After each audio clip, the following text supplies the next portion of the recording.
The government has over the years spent millions to upskill municipal workers and other civil servants. Despite some of the interventions, most municipalities and government departments are still facing challenges of service delivery.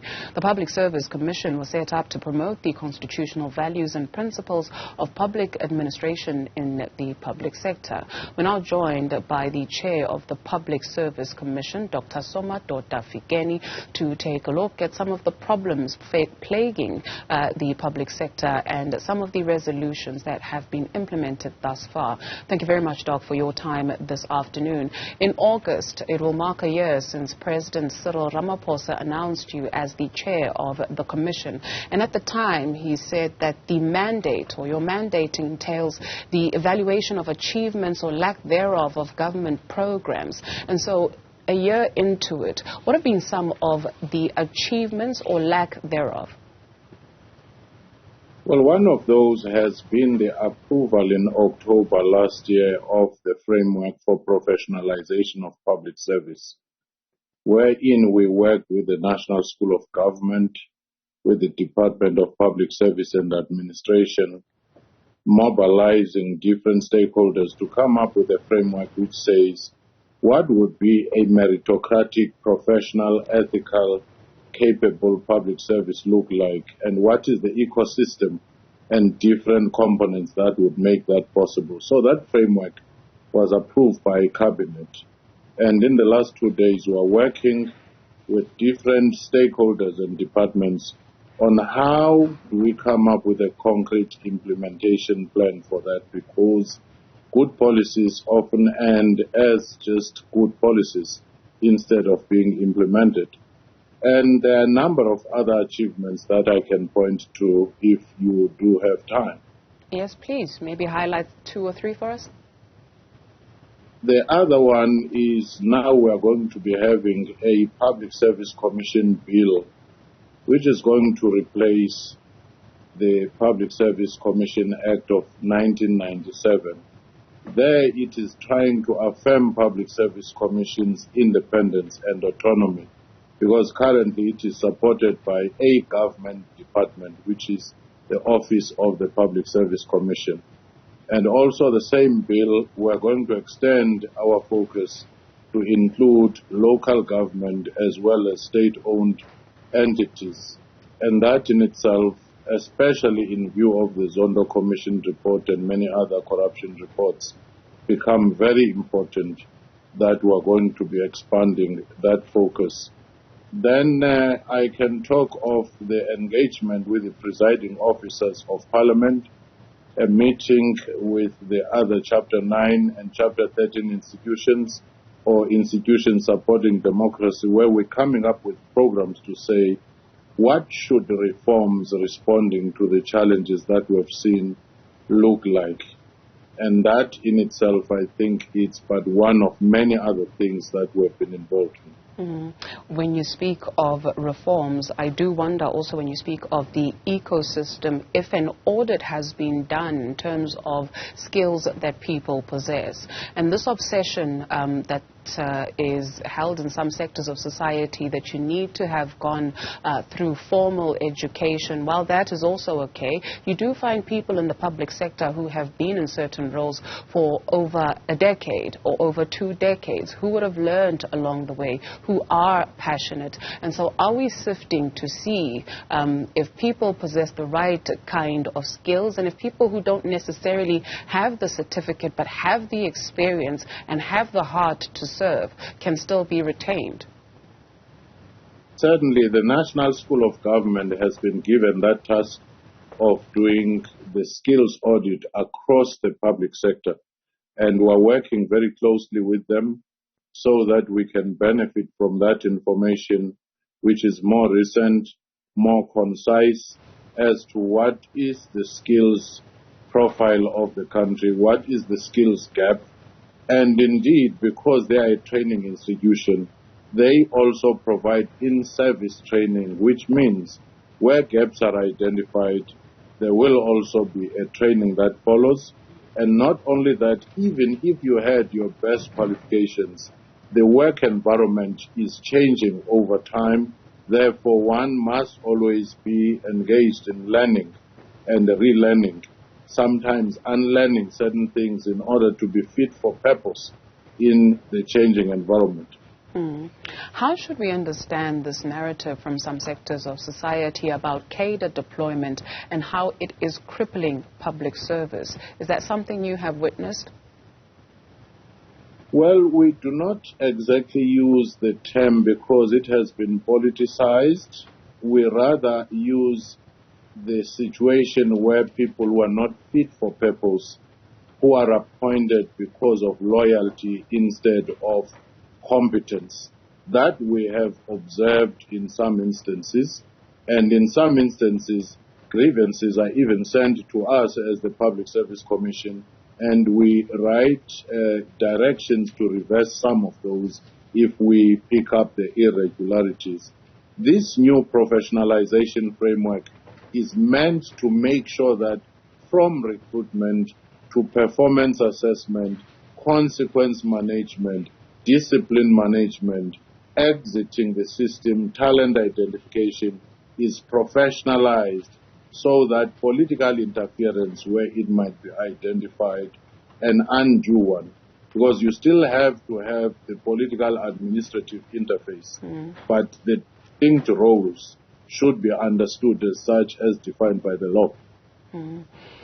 Prof, Doc, it's often said that the fish rots from the head. Is it a fair assessment to say that this not only needs to happen at a lower level, but taking a look at the entire value chain, starting at the highest echelons or in conjunction with, so that everybody moves along to avoid perceptions being created that there is a purge at junior level, but at senior level, it would appear that, well, you enjoy some comfort or some protection because of whatever reason? Well, that is very important that we should set the tone and the example at the very top. In our case, looking at public service, it starts with the Director General or the head of department. And I can assure you that where cases have been brought to us, it doesn't really matter whether it's a head of department or a DG or a DDG or a chief director. If something is irregular, we set up our panels and we say this is not according to the law, and therefore action has to be taken.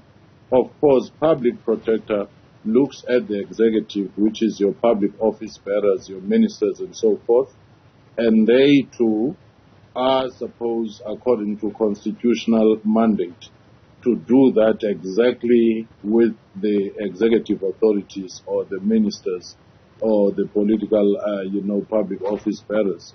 So that in itself, if each one of us plays their role without fear, favor, or prejudice, you'll begin to see a benefit out of the reforms that are taking place, and also a proper response to the recommendations that were made in the Zondo Commission, and some reforms which were demanded after some investigations of the weaknesses within the system. Doc, I do wonder if you can help us better understand this narrative as well. We oftentimes hear a bloated public service or a bloated cabinet, etc., in terms of civil servants. And so is that indeed the case? When you take a look at, you'll have a minister, a deputy minister, an MEC, a DG, a DDG, etc., and so it goes. Is that something that indeed needs to be taken a look at if it does indeed pose a challenge in service delivery?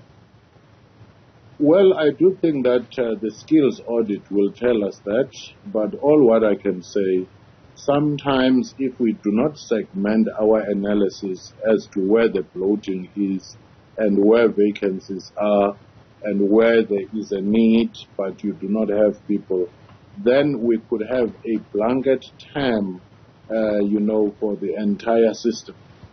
If, for example, you look at vacancy rates in some departments, 20-30%, and those have not been filled. But the question is, when we talk of the majority of your 1.2 or 3 million public servants, what if you would be talking to teachers, which is a labor-intensive space, or you would be talking to the police where we still need some, or would we be talking about the bureaucratization where you have these layers of a deputy assistant director, deputy director, director, the deputy director general, and then the director general, where when you want the processing and approvals, things take long because they have to go through those layers. So here there is one argument of bloatedness which needs to be tested with an understanding of certain areas which may be bloated and certain areas which are still needing more reinforcement. And then bureaucratization where you have these many layers where you want to flatten the structure so that decision making can take place faster than it is currently doing. Yeah, Doc, because there's a perception that has been created that if you want to retire, get into government or get into public service, right? Because you don't have to do much, but you will get compensated, you will get benefits, etc. And so maybe just wrapping up the conversation, all that we speak of, is it also in the name of staving off that perception or staving off people who say, well, there goes my retirement plan or there is my retirement plan? The government, you don't have to do much. Actually, that in itself, when it is applied as a blanket term, could be unfair to a majority of public servants who wake up and try to do their best under difficult circumstances. You apply for your passport, your ID, they will be there to assist. Of course, not all of them do have the right attitude or institutional culture. But one thing I can say, the one number or the few who do wrong, get involved in corruption, or they have bad attitude towards servicing people, they are such an ink blot into the entire public service and the damage and demoralization to those who simply want to do their work. Because when you come to think of it, when they say SARS has collected so much money, it has surpassed the record, those are public servants. When they say police per year have arrested more than 150,000 people who are doing something wrong, those are public servants who work under difficult circumstances. But when you do have 1,000 out of those who are involved in corruption, then it tends to taint the rest. That's why professionalization, we want to restore that professional pride in being a public servant.